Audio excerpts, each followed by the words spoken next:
Hey guys, இன்றைக்கி நம்ம hotel style sambar எப்படி செய்கிறதுன்னு பார்க்கலாங்க. இதுக்கு நான் துவரம் பருப்பையும் பரங்கிக்காயும் நான் வேக வச்சு எடுத்து வச்சுட்டேன். மசாலாவுக்கு 3 டேபிள் ஸ்பூன் தனியா, உளுத்தம்பருப்பு, கடலப்பருப்பு, துவரம்பருப்பு, மிளகு, சீரகம், வரமிளகா, கருவேப்பிலை இது எல்லாத்தையுமே எண்ணெயில் போட்டு வதக்கிடுங்க.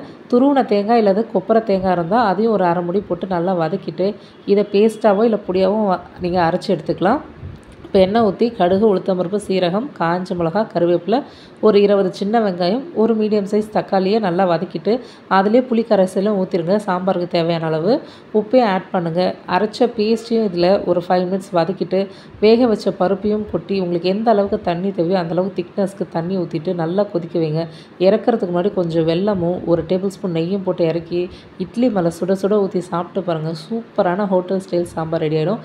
கண்டிப்பாக ட்ரை பண்ணி பாருங்கள். எப்படி வந்ததுன்னு கமெண்ட் பாக்ஸில் கமெண்ட் பண்ணுங்கள். மறக்காமல் சப்ஸ்கிரைப் பண்ணுங்கள் ஃப்ரெண்ட்ஸ். பாய்.